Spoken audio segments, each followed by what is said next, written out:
Last week, students from NeoCity visited UCF to engage in an educational virtual game environment and study. Nighttime's broadcasters Thomas Kennedy and Ziad Alawi were at the scene to interview some of the scientists and staff involved, as well as interview some of our own NeoCity students to get their opinion on the experience. Could you please introduce yourself for me?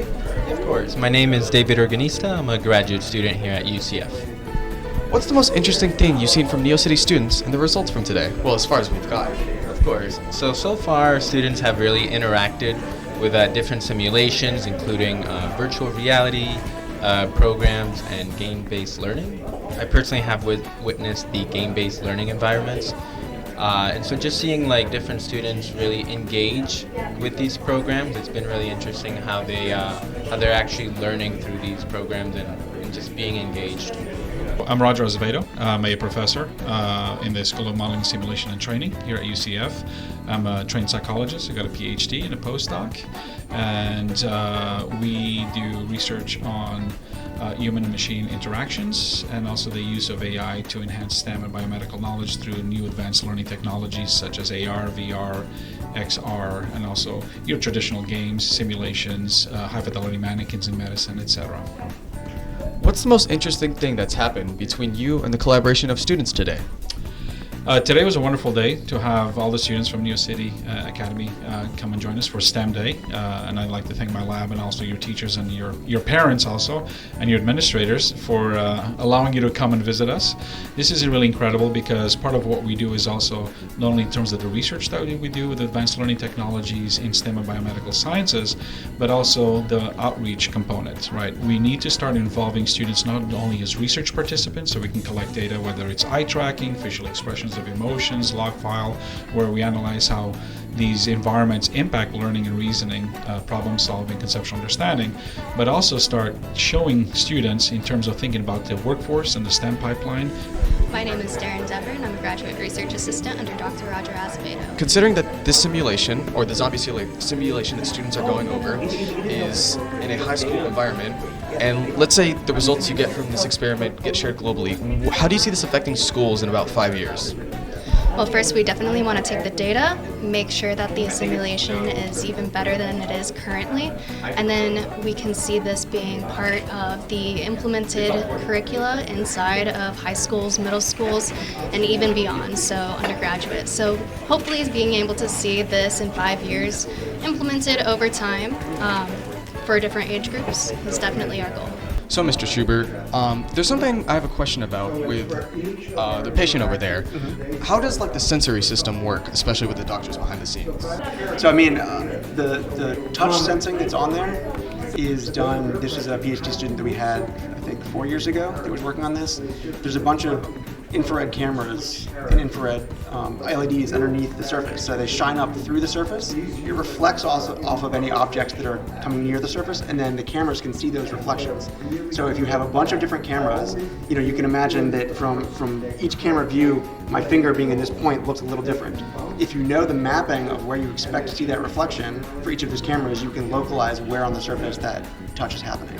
So it's a really hard problem, very complicated, and it's very specific to this one surface. You have to recalibrate it for every surface you do. But using that, you can localize touches, and you can even do things like know that a hand is hovering close to the surface, but just near the top, and not actually touching it, because you can see the difference between those two things. We did a study at Nemours Children's Hospital using this. That was the measles study that we did to see if physicians there would recognize that it was measles and take the necessary precautions. Right? You're supposed to do certain things: wear protective gear, put on a mask, call the CDC, whatever it is that you're supposed to do if you recognize a case of measles, because it's something that they probably will never see in their lifetime, right? Most physicians won't see that because it's so rare. Measles is so rare. But if you ever do see it, there are things that you really have to do. So using something like this where we can mimic those symptoms very reliably and consistently for lots of people could be a very powerful thing.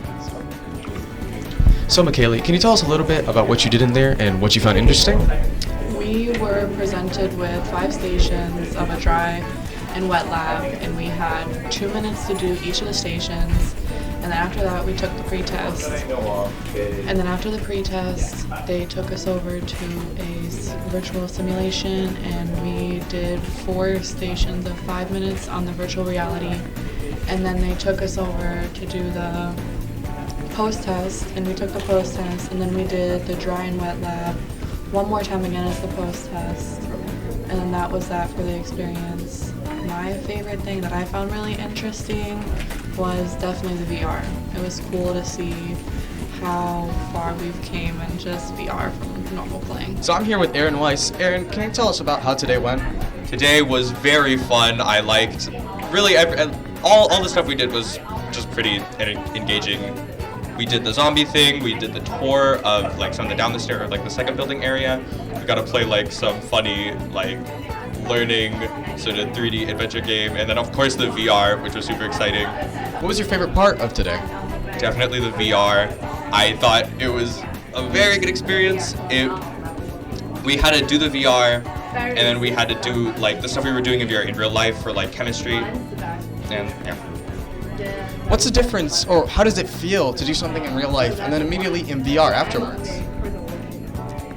It was interesting because I was like, oh wow, I think I might be doing this right. And then in VR, I was like, this is how you're supposed to do it, because we did it like in real life, and then we learned how to do it in VR, and then we did it again to see if we did it better. And it was interesting. I realized how bad I was at chemistry. Thank you very much, Aaron.